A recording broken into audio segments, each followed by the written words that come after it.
उल्का पिंड इतना ज्यादा धरती पर कैसे गिरता, आखिर उसका उत्पत्ति कैसे हुआ जो पृथ्वी पर बहुत ज्यादा मात्रा में उल्का पिंड गिरता है। जब पृथ्वी पर जब बहुत ज्यादा मात्रा में उल्का पिंड गिरता है, बहुत ज्यादा क्षतिग्रस्त होता है, मानव का बहुत ज्यादा क्षतिग्रस्त होता है, पेड़ पौधों का, जमीन का, वातावरण का बहुत ज्यादा उल्का पिंड गिरने से मनुष्य जाति का और पृथ्वी का बहुत ज्यादा नुकसान होता है। उल्का पिंड ऐसा कि 3 भागों में कैटेगरी में बांटा गया है, 3 भागों में अलग अलग भागों से अलग अलग चीजों से वो गिरता है।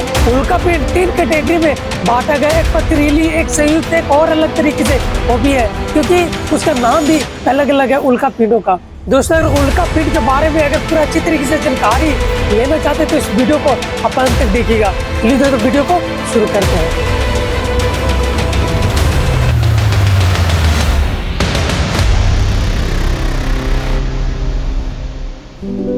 दोस्तों, उल्का पिंड एक खगोलीय एक पिंड होते हैं जो अंतरिक्ष से पृथ्वी के वायुमंडल में प्रवेश करता है और धरती के सतह पर गिरता है। जब कोई उल्का पिंड पृथ्वी के वायुमंडल से गुजरते हुए जलने के बाद भी पूरी तरह नष्ट नहीं होता है, उसका कोई हिस्सा धरती पर आकर गिरता है तो उसे उल्का पिंड कहा जाता है। ये पिंड ब्रह्मण्डीय चट्टानों, धातु और अन्य पदार्थों से बना हुआ था जो नेचुरल और प्राकृतिक रूप से बिल्कुल दिखने में सही रहता है। उल्का पिंड का निर्माण कैसे हुआ, उसकी उत्पत्ति कैसे हुआ?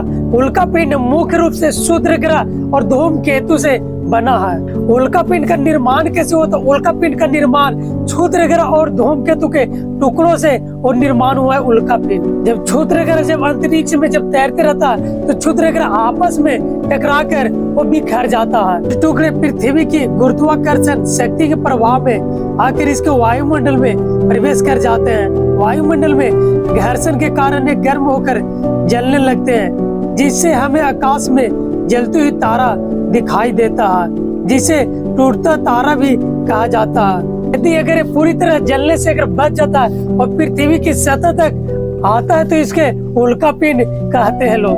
पृथ्वी पर प्रभाव यदि कोई बड़ी उल्का पिंड पृथ्वी से टकराता है तो वह बड़े पैमाने पर विनाशकारी प्रभाव डाल सकता है। ऐसा माना जाता है कि डायनासोर का विलुप्त होना भी एक विशाल उल्का पिंड के टकराने के कारण हुआ था। रूस में 30 जून 1908 को एक ऐसा वायुमंडल में विस्फोट हुआ था। एक बड़ा उल्का पिंड या धूमकेतु पृथ्वी के वायुमंडल में विस्फोट हुआ, जिससे लगभग 2000 वर्ग किलोमीटर के क्षेत्र में पेड़ नष्ट हो गए। इस विस्फोट की शक्तिशाली हिरोशिमा और नागासाकी पर जो विस्फोटक जो बम गिराए गए थे, उससे भी यहाँ पे 1000 गुना विस्फोटक हुआ था और बहुत ज्यादा प्रदूषण फैला था। दोस्तों, वीडियो से आपको क्या राय होगा कमेंट बॉक्स में लिखिएगा।